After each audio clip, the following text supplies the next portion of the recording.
सी जगह आरती के लिए खाली कर दूं। तेरा पार न पाया, कोई तेरा पार न पाया माता मेरी, कोई तेरा पार न पाया। सुन मेरी भरतवासी, कोई तेरा पार न पाया।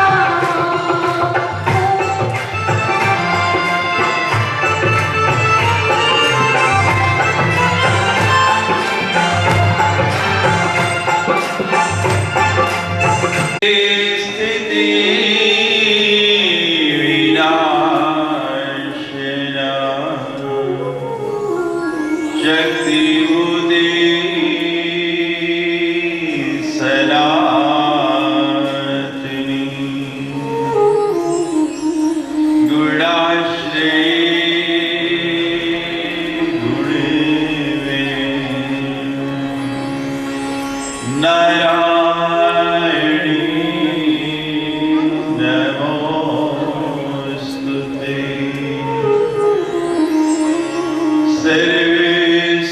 सर्वेश्वरूपे सर्वेशे सर्वशक्ति समन्विते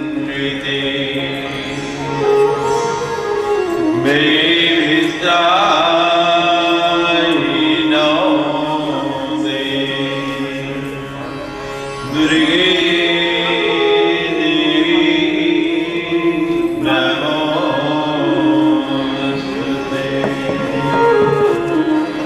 सच्ची दरबार की सच्चिया माता त्वरि सदा जयकारा वीर बजरंगी हरे हरे महादेव नमः पार्वतीपते हर हर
हसितं मधुरम्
सुधा सिंधूर मध्ये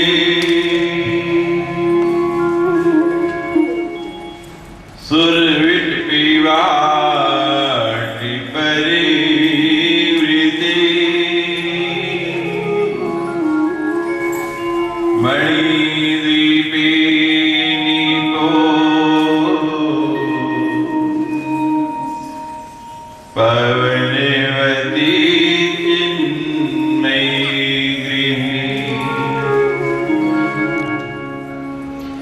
शिवाकारे मंचे परम शिव पर्यंत निलया भजन्ति ताम धन्या कतिचन चिदानन्द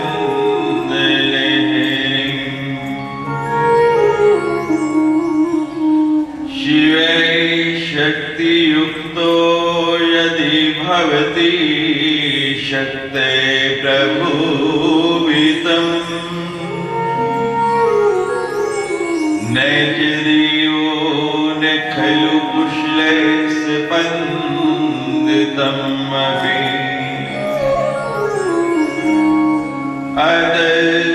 अतस्त्वामाराध्या हरिहर विरञ्जियादिभिर्धि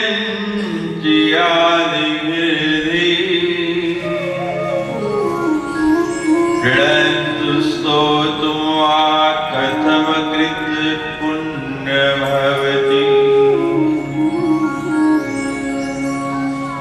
अविद्यानामे अन्तस्तिमिरमिहिरद्वीपनगरी जडानां चैतन्यस्तवकमकरन्दश्रुतिझरी दरिद्राणां चिन्तामणि गुणामिकां जलनिधो निमग्नां द्रष्टां मुखरपि वराहस्य विष्णु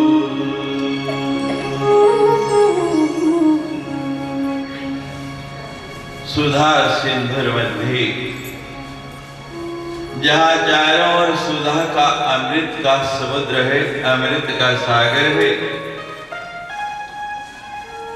उसके मध्य में माँ का पावन धाम है जिसको मणिद्वीप कहा जाता है। मणिद्वीपे नीपो पवनवती चिन्मयी गृहे। पराम्बा शक्ति माँ चिन्मयी का गृह घर कहा है। चारों तरफ तो अमृत का भरा हुआ समुद्र, और उस समुद्र के बीच में एक बड़ा ही सुंदर द्वीप जो नाना प्रकार की मणियों से अलंकृत हो रहा है।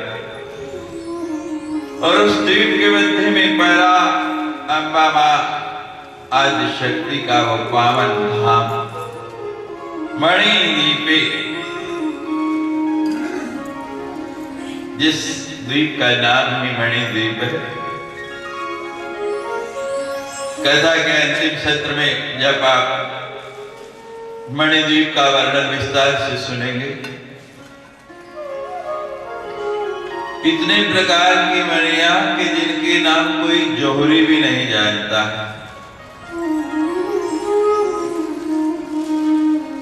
और उस चिन्मयी गृह के अंदर शिवाकारे मंचे परम शिव पर्यंक निलया, उसके बीच में ही वो मंच है जो कल आपको बताया, ब्रह्मा विष्णु रुद्र और ईश्वर जिसका एक एक पाया है, और सदाशिव स्वयं उसका पटड़ा है। परम शिव पर्यंक निलया, भगवान सदाशिव स्वयं भजन्ति ताम धन्यः कतिचन चिदानंद लहरी। ऐसी परमार शक्ति मां जगदम्बा की हम आराधना करते हैं, स्तुति करते हैं, अर्चन करते हैं, वंदन करते हैं। मां, आज 5 दिन हो गए हमको आपकी शरणागत हुए हुए। हमारे हृदय में, हमारी वाणी में, हमारे मन में, हमारे रोम रोम में वहां अब आप ही बस गए हैं। हमें और कुछ दिखाई ही नहीं देता है। जिसको भी मैं देखूं तेरा रूप नजर आए, मन मंदिर में मेरे बस माहे बस जाए। और किसी वस्तु की हमें अनुभूति नहीं होती है। शिव शक्ति युक्तो यदि भवति शक्ति प्रभुवितम, शिव शक्ति के साथ युक्त हो गए तभी उनका प्रभाव है, तभी वो सत्य है। नैज देवो न खलु कुशलम स्पंदितम अपि, और अगर शक्ति से युक्त नहीं हो ना तो वो देवता है, और हिलना डुलना तो दूर, थोड़ा सा स्पंदन भी शक्ति के बिना नहीं हो सकता है। जिसके शरीर में शक्ति नहीं रहती है, जो निर्जीव हो जाता है, कितना बिलखो, कितना उसको हिलाओ, कितना उसको पुकारो, जरा सा स्पंदन भी होता है। जब तक शक्ति है तभी तक जीव है, और जब शक्ति ही नहीं फिर निर्जीव है। जीव की पहचान क्या है? कि वो शक्ति से युक्त है, और जहां शक्ति गई फिर जीव जीव नहीं रहता, फिर उसको क्या कहते हैं? निर्जीव। और निर्जीव को कोई घर में रखना चाहता है? फिर तो कहते हैं नहीं। अतस्त्वाम आराध्याम हरिहर विरंच आदि विरपि, हरिहर और ब्रह्मा विरंची तीनों के तीनों सदा आपकी आराधना करते हैं।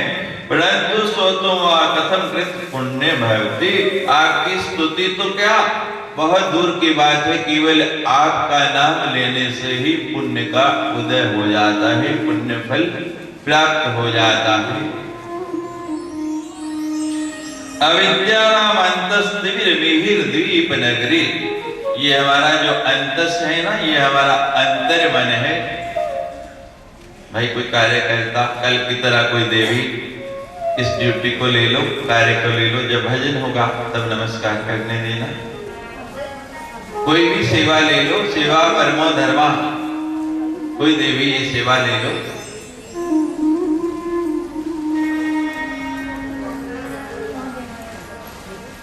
अविद्या नाम अंतस्तिमिर मिहिर द्वीप नगरी, हमारे अंतर मन के अंदर सब एक दूसरे को देख रहे हैं कि कौन लेगा, है कोई माँ की शेरनी नहीं है, सब गिदड़नियां बैठी हैं।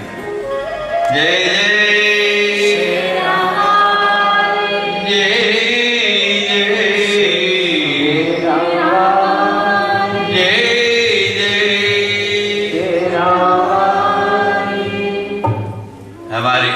रस में अंधकार छाया हुआ है। किसका अंधकार? अज्ञान का। अज्ञानतिमिरन्धस्य ज्ञानाञ्जनशलाकया चक्षुरुन्मीलितं येन तस्मै श्री। हमारे भीतर एक अज्ञान का अंधकार छाया हुआ है। अज्ञानतिमिरन्धस्य दूर कैसे होगा? ज्ञानाञ्जनशलाकया। कोई सदगुरु मिल जाए, क्या करे? अपने ज्ञान का अंजन, ज्ञान का सुरमा, ज्ञान का काजल हमारी आंख में डाल दे। ज्ञान अंजन शलाकया चक्षुरुन्मीलितं येन। और जब वो काजल हमारी आंख में डालेगा, जो मोतिया बिंद है, जो अंधकार का जाला है, उससे कट जाएगा, तो हमें प्रत्यक्ष सब दृष्टि गोचर होने लगेगा। माता जी तुसी पीछे ही बैठ जाओ ना, पीछे बैठने का बड़ा शौक है तुम्हें, है माता जी? आप सबसे आगे बैठे और दृष्टि पीछे। स्कूटर वाला, गाड़ी वाला अगर गाड़ी चलाते हुए पीछे देखेगा तो परिणाम क्या होगा? बोलो, एक्सीडेंट होगा या नहीं?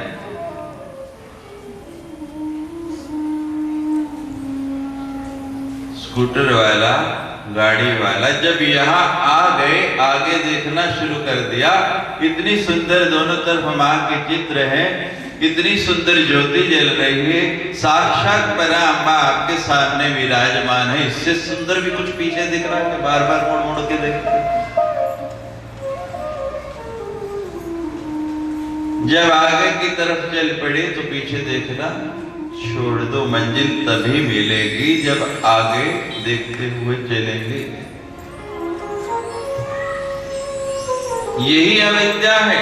अविद्या क्या है? कि जहां विद्या नहीं, जहां अंधकार है, जहां ज्ञान का प्रकाश अभी नहीं हुआ, जहां सूर्योदय अभी नहीं हुआ।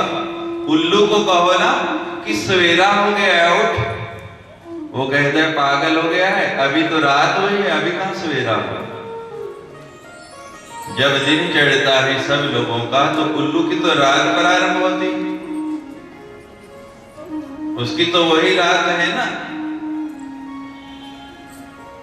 जहां प्रकाश है वहां अंधकार रह नहीं सकता, जहां ज्ञान है वहां अज्ञान रह नहीं सकता।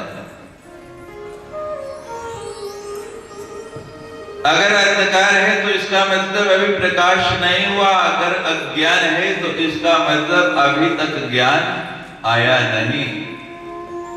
ये दोनों एक दूसरे के विरोधी तत्व हैं। बताओ, मुझे दिन को रात हो सकती? नहीं हो सकती ना। और रात को दिन, कितने भी बल्ब जला लो, कितनी भी रोशनी कर लो, लेकिन रात को दिन हो सकता है? दो विरोधी बातें एक स्थान पर हो ही नहीं सकती। प्रकाश का और अंधकार का झगड़ा हो गया और मुकदमा पहुंच गया मां की अदालत में। अंधकार कहने लगा, मां ये जो प्रकाश है ना, मुझे कहीं रहने नहीं देता है, मैं जहां भी जाता हूं ये आता है और मुझे भगा देता है, ये मुझे बड़ा दुखी करता है, बड़ा परेशान करता है। मां कहती है, ठीक है भाई, तुम्हारी अर्जी सुन ली, ले ली, लेकिन निर्णय तो तभी होता है जब दोनों पक्ष आमने सामने हो। तुम जाके प्रकाश को बुला लाओ, उसके बाद फैसला कर देंगे। दोनों आमने सामने होंगे तभी निर्णय होगा ना। अब सदियां गुजर गई, युग बीत गए, मां इंतजार कर रही है और अंधकार प्रकाश को लाने का प्रयास करता है। क्या कभी ला पाएगा? बोलो, कभी ला पाएगा? तो जहां प्रकाश है वहां अंधकार हो नहीं सकता, और जहां अंधकार है समझ लो अभी प्रकाश हुआ नहीं। हम तो आपके सबके अंदर मन को प्रकाशित करने के लिए आए हैं। इन 5 दिनों में आपके भीतर हमने प्रकाश पुंज, प्रकाश की ज्योति जला दी है।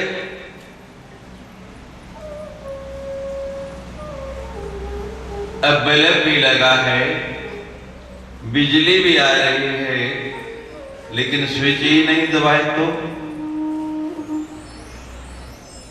बोलो। सायंकाल हो गया, अंधेरा होना शुरू हो गया और आप जो है बटन ही नहीं दबाए, सब कुछ होते हुए भी प्रकाश हो जाए।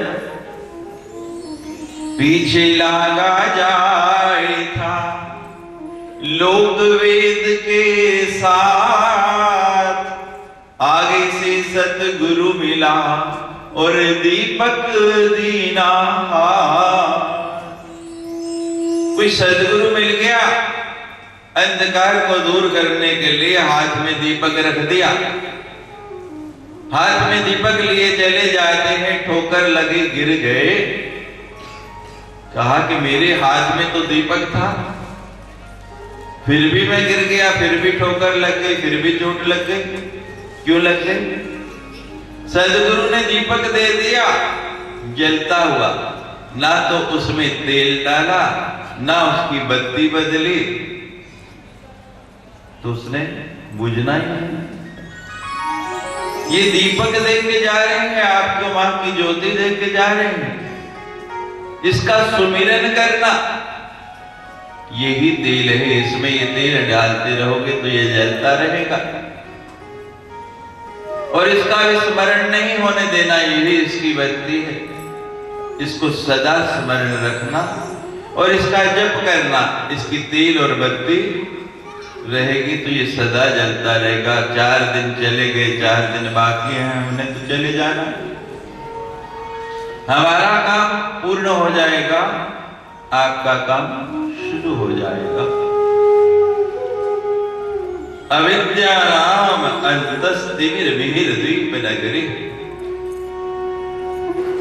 इस शरीर रूपी द्वीप के अंदर जो है अंधकार ही अंधकार छाया हुआ है। जड़ा नाम चैतन्य स्तवक मकरंद श्रुति झरी। लेकिन इस अंधकार को दूर करने के लिए आपको मां की ज्योति, मां की ये प्रकाशित प्रकाश पुंज, ये ज्ञान का एक बहुत ही बड़ा चमकता हुआ सूर्य प्राप्त हो गया है। और इससे झरता क्या है? मकरंद पराग। जैसे भंवरा जो है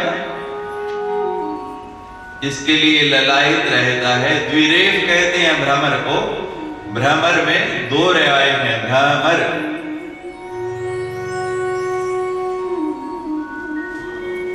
और भ्रमर क्या करता है? पुष्प के अंदर घुस जाता है, पूरा रस उसका चूसता है, पूरा आनंद लेता है। आप भी भ्रमर बन के इसमें चिपक जाओ, तभी आपको इसका मकरंद मिलेगा, तभी इसका पराग आप प्राप्त कर पाएंगे। दरिद्राणाम चिंतामणि गुणात्मिका जलनिधो। दरिद्रता क्या है? अविद्या, अज्ञान। और विद्या आई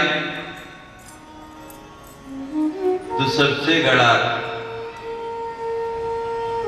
लिखा है हमारे यहां, नास्ति विद्या समम चक्षु, नास्ति सत्यम समम तपः, नास्ति त्याग समम सुखम, नास्ति राग समम दुखम। विद्या नेत्र है आपके। कठोपनिषद में आया है, ऐसे अविद्या, ऐसे अविद्या और ऐसे चैतन्य। वर्णमाला ऐसे प्रारंभ होती है। तो जब तक हम वर्णमाला नहीं पढ़े, हमने उसको पढ़ना प्रारंभ नहीं किया, जानना नहीं शुरू किया। जब भी आप पढ़ाई करते हैं, सब लोग जब भी पढ़े हैं, सबसे पहले क्या सिखाया आपको? विद्यालय में जाते ही ए अनार ऐसे शुरू किया ना। जब तक ए नहीं पढ़े तब तक। और ए के बाद क्या आया? ए अविद्या है और ए आते ही ए याद हो गया, पहला ही वर्ण याद हो गया और दूसरे पे चले तो अंधकार मिटना शुरू हो गया, चैतन्य आना शुरू हो गया। आप अपने आप चैतन्य होने लग पड़े। जब तक अविद्या है तब तक दुखों का अंत नहीं है, और जहां ही विद्या आई, ज्ञान आया, दुखों का अंत होने लगेगा। कल भी आपने सुना कि कैसे उतथ्य को मां के इस वाग बीज से ज्ञान प्राप्त हो गया। नया शिशु पैदा होता है, बालक पैदा होता है, तो क्या करते हैं, उसको शहद चटाते हैं। है प्रथा उधमपुर में, करते हैं ऐसा है? ये पता क्या प्रथा थी? अब तो बदल गया, समय बदल गया, वक्त मिल गया। हमारे लोगों को ये भी नहीं पता कि हमारी रीतियां, हमारे संस्कार क्या थे, ये क्यों किए जाते थे। किसी को पता है इसका मतलब क्या है? आजकल तो जो मिल गया वो चिटा देता है। पहले समय में कोई ब्राह्मण या ऋषि मुनि इस काम के लिए निमंत्रित किया जाता था, और शहद लेके वो नवजात शिशु के जीवा पे यही भगवती का पहला वाणी बीज, वाग बीज लगता था। यही लिखता था कि ये विद्वान बने। शहद चटाने का अर्थ ये है कि इसका अंधकार, इसकी अविद्या, इसका ज्ञान दूर हो जाए। क्योंकि अभी वो संसार में आया है, उसको पता नहीं है किस दिशा में जाना है, और प्रारंभ से ही जो दिशा दे दे। कोई गाड़ी 50 किलोमीटर की रफ्तार से चलती है, कोई 100 किलोमीटर की रफ्तार से चलती है। आजकल ऐसी रेलगाड़ियां आ गई हैं 500 किलोमीटर की रफ्तार से चल रही हैं। वायुयान हजारों किलोमीटर की गति से चलता है। अगर 1 सेकंड भी देरी हो जाए उसको दिशा देने में, तो कितनी दूर निकल जाएगा, उसका मार्ग ही गलत हो जाएगा। इसलिए ये नियम बनाया गया कि बचपन से ही विद्यानाम अंतस्तिमिरदीपनगरे, बचपन से ही उसको ज्ञान की ओर ले जाए। आओ हम भी मां से अपने मन को, अंधकार को दूर करके ज्ञान का प्रकाश मांग के आज की कथा में प्रवेश करें। जय जय श्री राम, जय श्री राम, जय श्री राम। मां।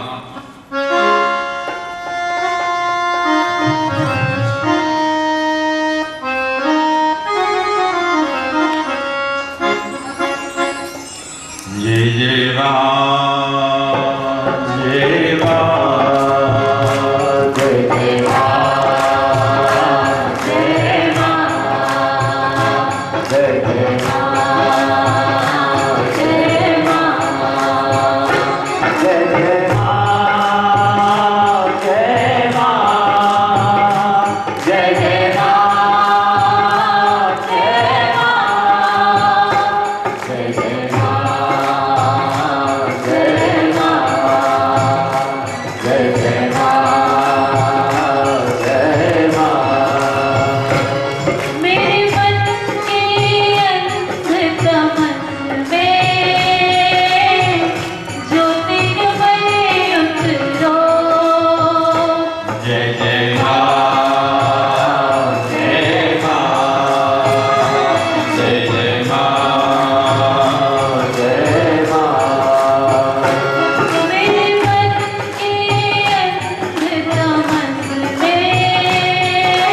आश्रय का अभिनव चंद्र रे।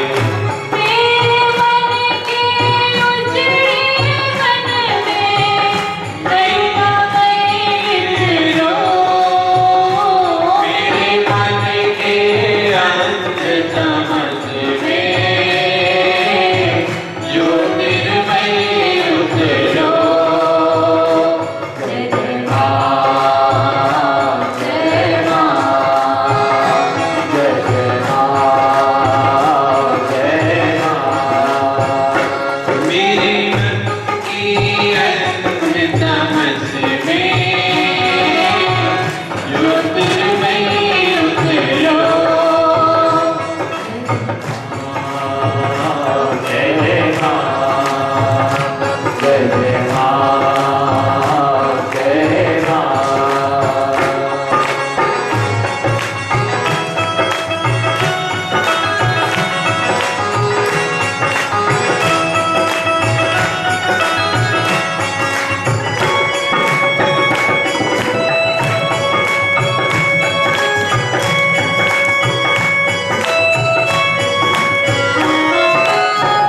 नहीं कहीं कुछ मुझ में सुंदर, नहीं कहीं कुछ मुझ में सुंदर, नहीं कहीं कुछ मुझ में सुंदर।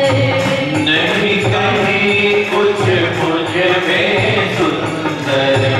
काजल सा काला है अंतर, काजल सा काला है अंतर। काजल सा काला है अंतर। काजल सा काला है अंतर। प्राणों की गहरी गहरे में, प्राणों की गहरी गहरे में ममतामय विहरो। मेरे मन के अंत तमस में ज्योतिर्मय उतरो। जय माँ, जय माँ, जय माँ, जय माँ। जय जय माँ, जय माँ, जय जय माँ, जय माँ। जय जय माँ, जय जय माँ, जय जय माँ, जय माँ। जय जय माँ, जय माँ, जय जय माँ, जय माँ। जय जय माँ, जय माँ, जय जय माँ, जय माँ। जय जय माँ, जय माँ, जय जय माँ, जय माँ। जय माँ, जय माँ, जय माँ, जय माँ, जय माँ।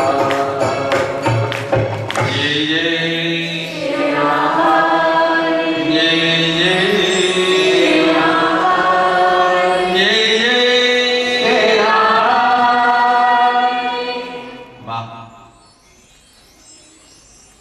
माँ की ममता, माँ का प्रेम कोई इसका पार नहीं पा सकता। रोज आप सुनते हैं कथा के अंत में हम क्षमापण सूत्र सुनाते हैं कि पुत्रो जाए क्वचिदपि कुमाता न भवति। पूत कपूत सुने बहु तेरे, पर माता कभी ना सुने कुमाता। माँ तो दयामयी, ममतामयी, वात्सल्यमयी, सर्वहितमयी, सर्वोपकारणाय, सबका उपकार करने वाले हैं। बालक कैसा भी हो जाए, मां के लिए सर्वस्व है। भगवान तो कहते हैं निर्मल जनमन सो मोहि पावा, मोहि कपट छल छिद्र न भावा। भगवान तो कहते हैं पहले निर्मल बनो, साफ बनो, राग द्वेष लोक सुख माहि जब बसत जीवन, कि जब लग आपके अंदर विकार है तब तक मैं आपको स्वीकार नहीं करता। लेकिन हमारी पराम्बा मां जगदम्बा क्या कहती है कि आप गंदे हो, मैले हो, कुचैले हो, कैसे भी हो, आ जाओ, मुझे तो स्वीकार साफ करना आता है। मुझे अभ्यास से मैं अपने आप साफ और सुंदर बना लूंगी। बच्चा थोड़ी सी गंदगी कर दे ना तो बाबूजी बड़े प्रेम से खिला रहे होते हैं गोदी में, और जहां थोड़ी सी गंदगी खिला साम अपने लाल हैं, जैसे उनका कुछ है ही नहीं। और मां तो जरा भी नहीं हिचकिचाती है। मां क्या करती है, दोबारा उस बालक को लेके साफ सुथरा करके नहला धुला के फिर बाबूजी की गोद में देती, और बाबूजी कितने प्यार से ले लेते हैं।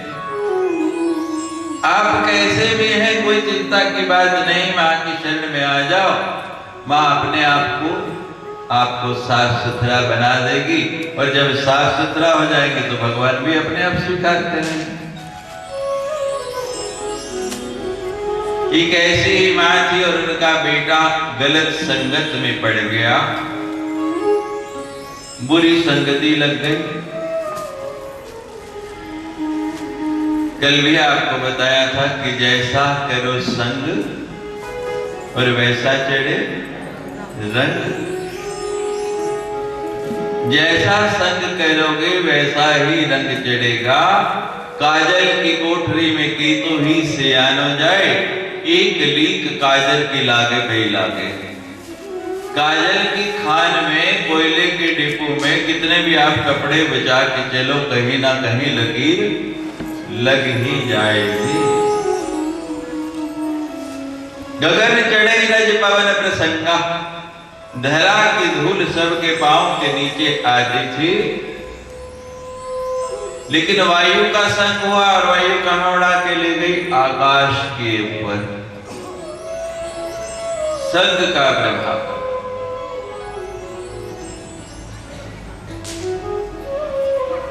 लोहे ने लकड़ी का संग कर दिया। एक कील भी लोहे की छोटी सी पानी में डालो डूब जाती, और नाव के अंदर कितनी कीलें लगी डूबती हैं। संग लग तरिए कुसंग लग मरिए। तो जीना अच्छा, करना अच्छा कि मरना अच्छा? बोलो। जीना अच्छा, तैरना अच्छा, उसके लिए संग करना है। उसी का नाम है, किसका संग करना है? अच्छे का। अच्छा क्या है? सत्य कि झूठ? झूठ अच्छा है या सत्य? सत्य। इसीलिए नाम क्या दिया है? सत्संग। बिन सत्संग विवेकी ना होई,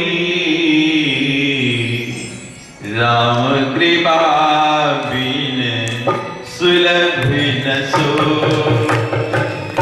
श्री राम जय राम, जय जय राम। श्री राम जय राम, जय जय राम। बिन सत्संग विवेकी न होई, राम कृपा बिन सुलभ न सोई। श्री राम जय राम, जय जय राम। श्री राम जय राम, जय जय राम। उमा कहूँ मैं अनुभव अपना, सत हरि भजन जगत सब सकुशल।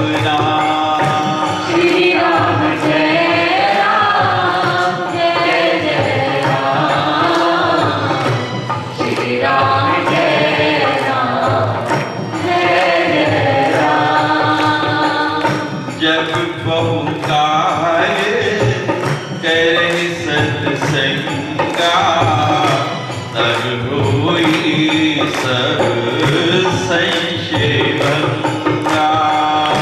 श्री राम जय राम जय जय राम, श्री राम जय राम जय जय राम।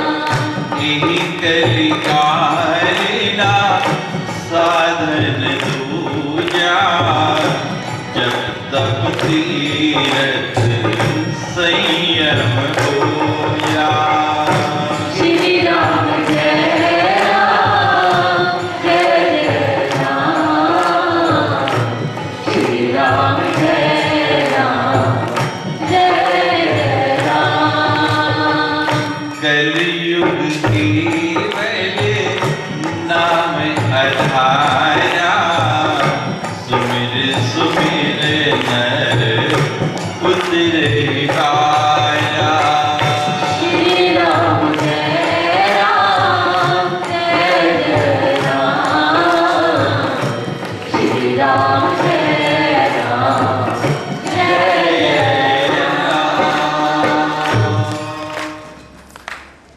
बिन सत्संग विवेक न होई, और राम कृपा बिन सुन बिना सोई।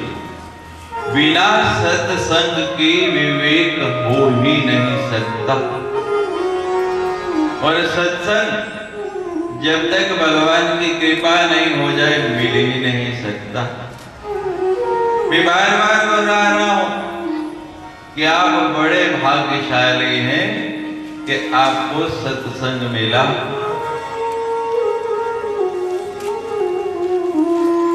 उमा कहूं मैं अनुभव अपना, भगवान भोलेनाथ भगवान शंकर स्वयं कह रहे हैं पार्वती से, उमा कि मैं अपना अनुभव, देखी सुनी बात नहीं, अपने अनुभव की बात कहता हूं। सत हरि भजन जगत सब सपना, बाकी सब जगत स्वप्न है। राजा जनक को स्वप्न आया कि किसी ने मेरे राज्य पर चढ़ाई कर दी, मुझे बंदी बना लिया और सब कुछ हर लिया। प्रातः काल उठे, एकदम हड़बड़ा के नींद खुली, सोचने लगे अभी अभी जो मैं देख रहा था स्वप्न में कि मैं बंदी हूं, मेरा राज्य चला गया, वो सत्य है, या अभी जो सामने देख रहा हूं वो सत्य है। सब मंत्रियों को बुलाया, एक एक से पूछा कि सत्य क्या है। कोई जवाब नहीं दे पाया। अष्टावक्र आ गए, कहने लगे ना वो सच है नींद में देख रहे थे, और ना वो सच है जो अब देख रहे हो, फिर सत्य क्या है। भगवान शंकर ने स्पष्ट कहा है, सत हरि भजन जगत सब सपना, ये संसार स्वप्न की माया। सत्य तो केवल उसका भजन है, जितना कर लेंगे वही है बाकी। संत लोगों से जब उनकी आयु पूछो ना कितनी है, तो क्या बताते हैं, जितने समय भजन किया वही उनकी आयु है।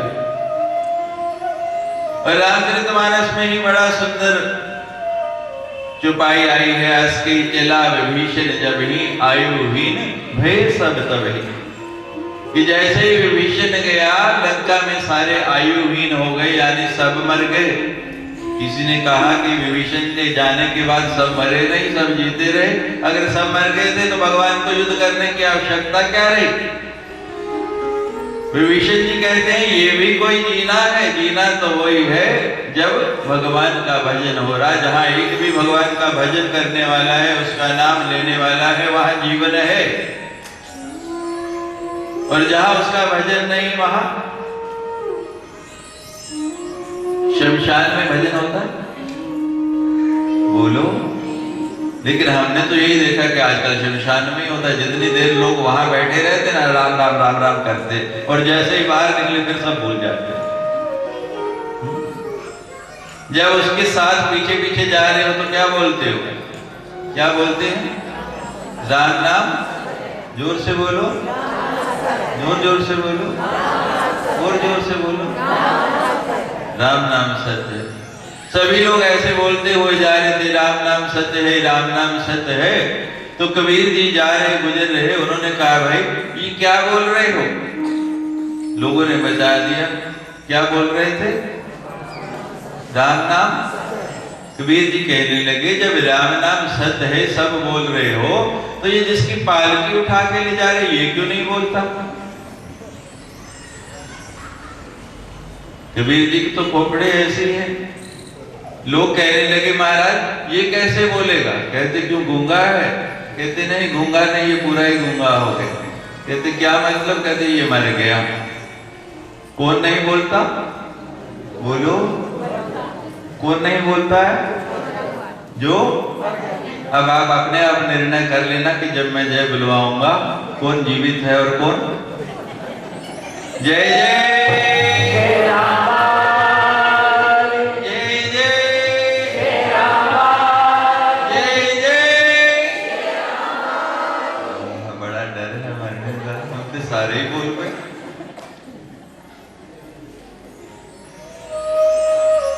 राम नाम सत्य, सब जाते हुए बोलते हो, वापस आते हुए भी कोई बोलता है?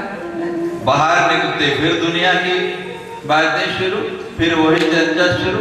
जाते हुए तो सारे राम नाम सत्य है, राम नाम सत्य है, और वापस आते हुए वो झूठ हो जाता है।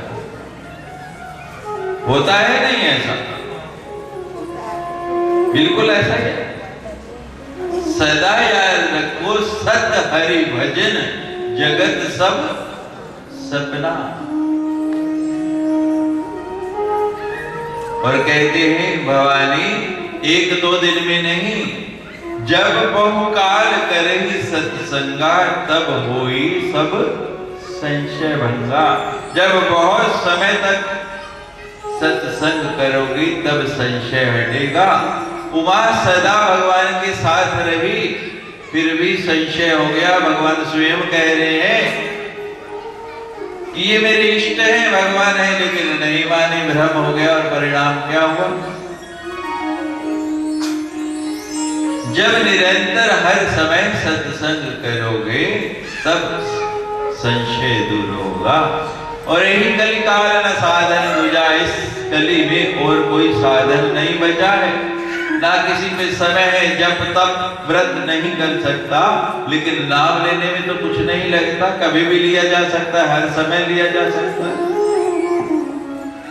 कलयुग की केवल नाम आधारा। कली में नाम प्रधान है, जितना ले लो उतना ही बेड़ा पार हो जाएगा। तो मां का बेटा कुसंग में फंस गया, और कुसंग ऐसा है कहां ले जाए पता नहीं। जब व्यक्ति में एक विकार आता है तो उसकी विचार शक्ति मर जाती है। विकार आते ही विचार शक्ति कम होने लगती है, और फिर एक के बाद एक बुरी संगत में पड़ गया। शराब पीने लगा, जुआ खेलने लगा, और वेश्या के पास भी जाने लगा। अब होते होते उस वेश्या से इतना प्रेम हो गया कि एक दिन उससे कहते मैं तुम्हारे से विवाह करना चाहता हूं, तुम्हारे बिना मैं जी नहीं सकता। वेश्या भी कभी किसी की हुई? वेश्या कहने लगी मेरे लिए क्या कर सकते हो? कहने लगे कहो तो आकाश के तारे तोड़ लाओ, चाहे पेड़ पे चढ़ के आम नहीं तोड़ा हो कभी। सारे ही प्रेमी ऐसे कहते हैं। जहां प्रेम हुआ, पहला उदाहरण यही देते हैं कि तेरे लिए तो मैं आकाश के तारे तोड़ के ला सकता हूं। कहते नहीं, इसकी जरूरत नहीं। अच्छा ये बताओ मेरे अलावा और किससे प्रेम करते हो? कहने लगा तेरी कसम किसी से नहीं करता। दूसरी बात, कसम बड़ी जल्दी खाते हैं प्रेमी लोग, क्योंकि भूख बहुत ज्यादा लगती है ना प्रेम में। या तो मारी ही जाती है या फिर बहुत ज्यादा लगती है। हमें लोग कहते हैं स्वामी जी को कैसे पता? क्यों भाई, हमने प्रेम नहीं किया? हमने भी किया है, और आपने तो एक से किया होगा, हमने तो अनेकों से किया। छिपाए क्यों?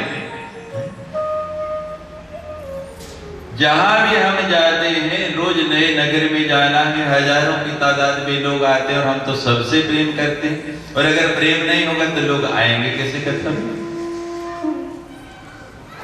सबसे प्रेम है हमारा,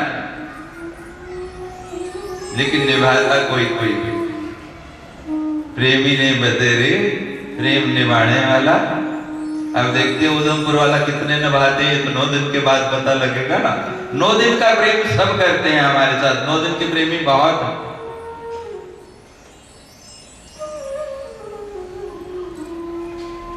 कहने लगा तुम्हारे सिवा कसम से और किसी से नहीं प्यार करता। वो वेश्या कहती कोई तो होगा मेरे सिवा परिवार में, संसार में। कहने लगे हाँ बस परिवार में एक माँ है, तुम्हारे बाद अगर किसी से प्रेम करता हूं तो अपनी माँ से। कहने लगे ठीक है, मान लिया तुम मेरे सिवा और किसी से नहीं, केवल अपनी माँ से ही प्यार करते हो, तो अगर तुम मेरे से विवाह करना चाहते हो तो मेरे लिए अपनी माँ का कलेजा निकाल के ला सकते हो। ऐसा नशा चढ़ा हुआ उस वेश्या का कहाँ ला सकता हूं कि फिर ला के दो, जिस दिन तुम लाओगे तुम्हारे से विवाह करूंगा। अब शराब के नशे में धुत उस दिन घर पहुंचा। माँ इंतजार कर रही है कब मेरा बेटा आएगा, भूखा होगा। आके बिस्तर पर गिरा, माँ ने कहा बेटा रोटी खा ले, भूख लगी होगी। कहते नहीं माँ आज मुझे भूख नहीं, तो सो जा। माँ ने बहुत कहा, नहीं माना। माँ ने कहा उसकी इच्छा, रोज का यही काम है। माँ लेट गई और देखा कि माँ निद्रा की गोद में चली गई है। उठा, रसोई घर में जाके खंजर निकाल के लाया, चाकू, और सोई हुई माँ का पेट फाड़ के कलेजा निकाल लिया। हाथ में कलेजा रखा और चलता जा रहा है कि जाके आज उस वेश्या को मैं प्रमाण दे दूंगा, बता दूंगा कि देख तेरे सिवा मुझे किसी से प्रेम नहीं, किसी से प्यार नहीं। वेश्या के पास जाने की जल्दी, उधर रात का अंधकार, इधर नशे में धुत। एक पत्थर पड़ा था, ठोकर लगी, नीचे गिरा तो हाथ में जो माँ का कलेजा है उससे आवाज आई, बेटा कहीं चोट तो नहीं लगी। फिर भी बोध नहीं हुआ, बुद्धि पर पर्दा पड़ा रहा, फिर भी जागृत नहीं होती। उठा, उठ के फिर चल पड़ा, उस वेश्या के सामने जाके कलेजा रख दिया। देख कोई ऐसा प्रेमी होगा संसार में जो प्रेमिका के लिए अपनी मां को मार के उसका कलेजा निकाल लाया। वेश्या थी, परिस्थितियां ऐसी बन गई, बुरा कर्म करना पड़ गया, लेकिन विवेक था, समझदार थी। सोचने लगी कि आज जो मेरे लिए अपनी मां को मार आया है, कल मुझे भी मार सकता है। उसको वहीं बिठाया, अंदर जाके टेलीफोन किया, पुलिस बुला ली, रंगे हाथों पकड़वा दिया। जेल हो गई, मुकदमा चला।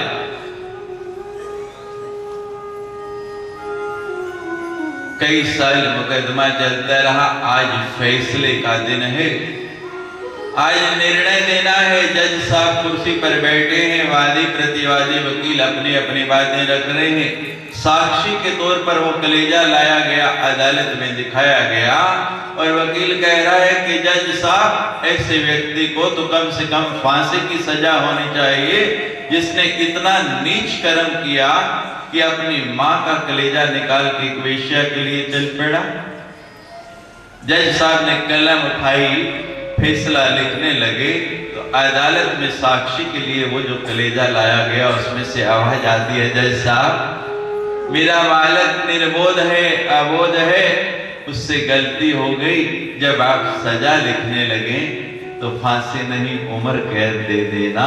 ऐसी माँ की ममता है, ऐसा माँ का प्रेम है। जय जय राम, जय जय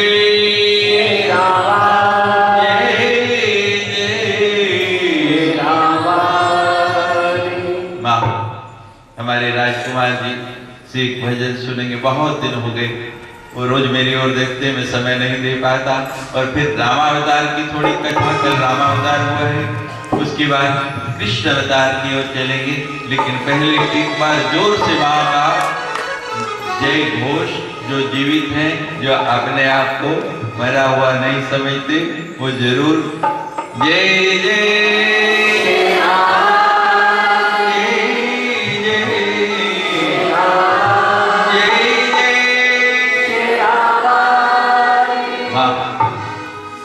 तेरी मूर्ति निहार मैं मन च बसा के जिंदगी गुजार सकनी।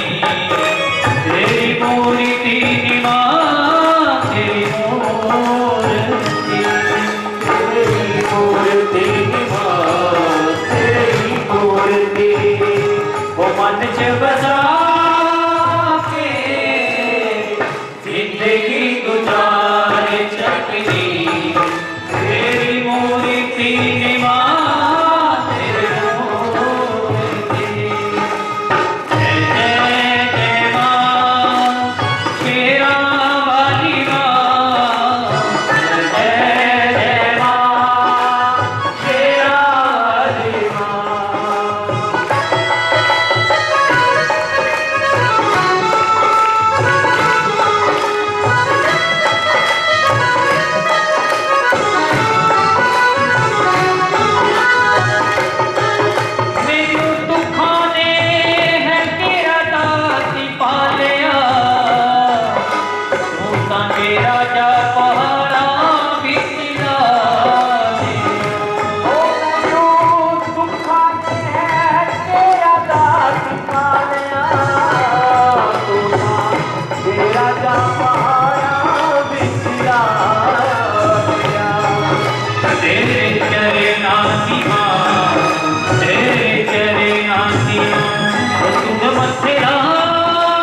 कल बड़ी श्रद्धा और उल्लास से आपने भगवान राम का अवतार मनाया। सुन सी रामावतार की कथा। श्री राम जय राम जय जय राम। श्री राम जय राम जय जय राम। श्री राम जय राम जय जय राम। श्री राम जय राम जय जय राम। श्री राम जय राम जय